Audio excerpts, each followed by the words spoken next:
당원의 권한도 2배로 늘리고 당원 중심의 정당을 통해서 국민이 주인인 나라 함께 만들어 갑시다. 이재명 대표께서 오늘도 정말 중요한 말씀을 하셨습니다. 현재까지도 국회의장 선출로 지지층이 많이 힘든 상황에서 이 대표의 중요한 영상 보시고 이어가 보겠습니다.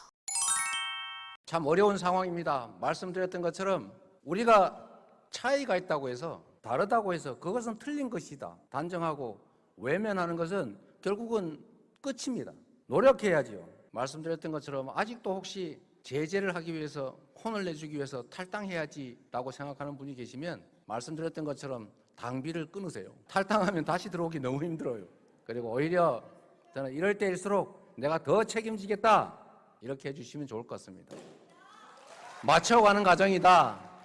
그리고 사물을 보는 시각들이 서로 다를 수 있다. 그리고 우리가 남들이 가지 않았던 그 첫 길을 그러나 위대한 그 길을 개척하고 있기 때문에 약간의 아니면 어쩌면 큰 문제일 수도 있죠. 그런 의견의 다름, 판단의 차이, 결정의 차이 이런 것들은 책임을 묻고 비판하고 서로 토론하되 포기하지 말고 함께 앞으로 가면 좋겠습니다. 저희에게 주어진 부과된 그 기대와 책임을 충실하게 이행하는 것, 그게 다음 지방선거, 다음 대선, 그리고 결국 궁극적으로는 이 나라를 국민의 나라로 바꾸는 길이라고 생각합니다. 그리고 우리 민주당도 아직은 많이 부족합니다. 이번 총선 과정에서 우리 더불어민주당 당원들이 입장에 따라 다르겠지만 국민의 시각에서 제3자적 입장에서 보면 위대한 공천혁명을, 선거혁명을 이뤄내신 것입니다. 당원의 힘이었다고 생각합니다. 그렇지 않습니까, 여러분?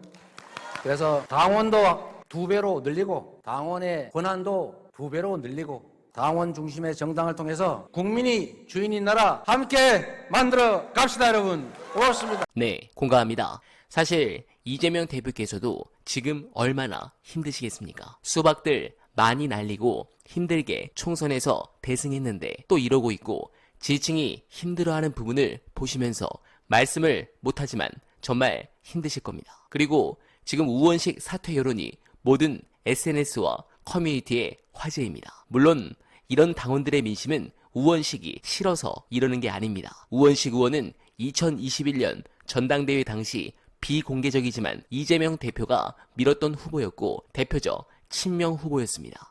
그런데도 여론이 이런 것은 수박들 때문입니다. 내가 누구를 선택했으면 그 선택이 당당해야 된다고 생각합니다. 왜냐하면 당원들이 어떤 걸 생각하는지 뻔히 알면서도 그 반대의 행동을 했다. 그러면 당원들에게 설득을 시켜야죠. 우원식 의원이 가지고 있는 여러 가지 융통성이라든가 여러 가지 장점이 오히려 국민의힘하고 협상을 하거나 뭘 할 때 좀 더 잘 되게 하는 쪽으로 작용할 거라고 믿었기 때문에 나는 우원식 의원을 뽑았습니다. 라고 당원들에게 설득을 했으면 이렇게까지 시끄러운 사태가 벌어지지 않았을 겁니다. 그런데 아무도 그런 말 안 하고 오히려 당선인이 발표가 됐을 때 침묵이 있었었고 아무도 박수 치는 사람도 없었습니다. 이게 도대체 뭡니까? 특히 익명으로 이딴 인터뷰나 하고 장난질을 칩니다. 민주당의 고질적인 병폐가 그겁니다. 민주당 맨날 뭐 하라고 그러면 역풍을 우려하고